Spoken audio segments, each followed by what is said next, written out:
Lockdown से पहले गीता के घर का नजारा कुछ ऐसा था कि रोहन ऑफिस जाता था और शिविन स्कूल।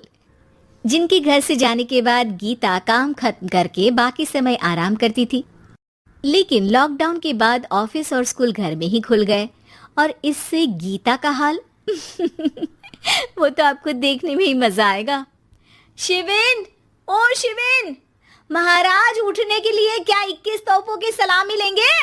अरे बिस्तर से बाहर निकल, ऑनलाइन क्लास स्टार्ट होने वाली है। अरे तुम भी हद करती हो, स्पीकर की तरह चिल्लाने की क्या जरूरत है? दिख नहीं रहा मेरी कॉन्फ्रेंस चल रही है। अब कैमरा और स्पीकर ऑन कर रहा हूं, मुझे कोई शोर नहीं चाहिए। इस पर जैसे ही रोहन लैपटॉप का कैमरा और स्पीकर ऑन करता है तभी कुकर की सीटी बजती है। करा लो अब इसे चुप। लॉकडाउन नहीं हुआ, मेरी मौत का फरमान जारी हो गया। दोनों बाप बेटे ने नाक में दम किया हुआ है। ऐसा बोलकर गीता वहां से शिविन के कमरे में पहुंच जाती है, जहां शिविन अभी भी सो रहा होता है।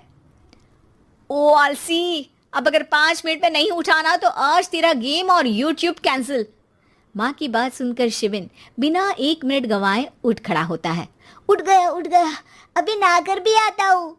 ये नाटक कहीं और, मुंह पर गीला कपड़ा मार और पढ़ने बैठ।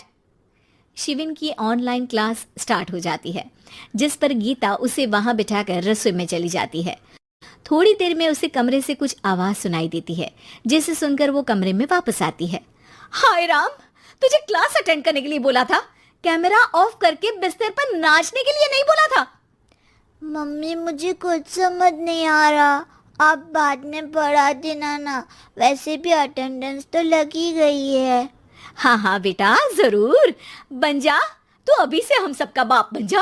अरे नहीं मतलब कहाँ से लाते हो इतना दिमाग, और पढ़ाई करते हुए ये चला कहाँ जाता है? नाइस क्वेश्चन, दिमाग से पूछकर बता दूंगा। शिविन की बातों से परेशान होकर गीता उसे मारने के लिए जैसे ही आगे बढ़ती है तभी वो कमरे से बाहर भाग जाता है।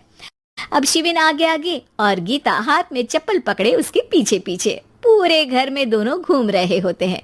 इसी बीच वो रोहन के पास पहुंच जाता है और शिविन को मारने वाली चप्पल रोहन के लैपटॉप पर जाकर गिरती है। ओए माँ! मम्मी, अब पापा को चप्पल मार रही हो? वो आज तक के रिपोर्टर, चुपचाप जाकर क्लास अटेंड कर ले, नहीं तो अगली तेरे पीछे लगेगी। इस पर शिविन वहां से चला जाता है, जिसके बाद रोहन गीता से कहता है, इस सर्कस के लिए कुछ बोलना चाहोगी? अरे क्या करूं, जब से तुम दोनों घर में रहने लगे हो घर अपने आप ही सर्कस बन गया है और मैं तुम्हारी नौकर। कभी बेटी को संभालो तो कभी बाप के नखरे उठाओ। इन्हीं सब उथल पुथल में दिन बीतते रहते हैं, जिसमें हर रोज घर के अंदर कुछ नया सियप्पा खड़ा मिलता है, जो ज्यादातर शिविन और रोहन के ऑनलाइन स्कूल और ऑफिस से रिलेटेड ही होता है। एक सुबह, शिविन चल उठ, आज की क्लास जल्दी है। कैमरा ऑफ करके आप अटेंड कर लो। अरे ऐसे छित्तर पड़ेंगे, दादी नानी सब एक साथ याद आ जाएंगी।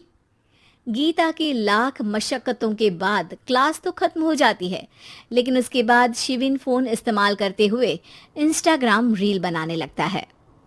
रसोड़े में कौन था? तुम थी, मैं थी, कौन था? कौन था? हाँ, मैं गरीब हूँ। अरे ओ गरीब के बेटे, आजा, मैं बनाती हूँ तुझे गरीब।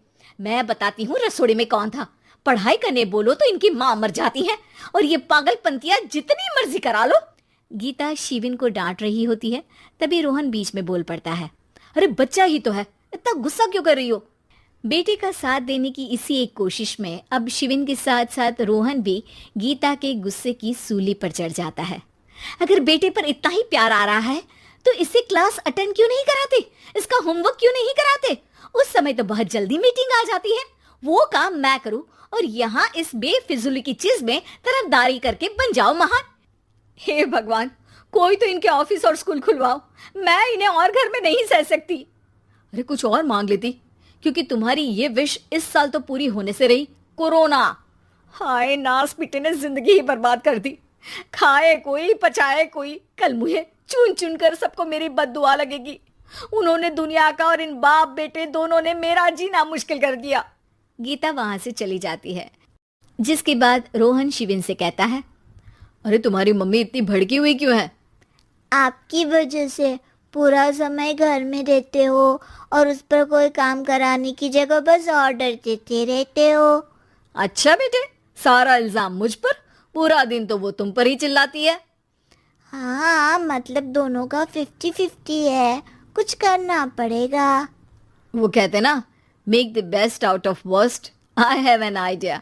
वैसे तुम्हारी माँ सही कहती है, बहुत जुबान चलाने लगे हो, कम बोला करो।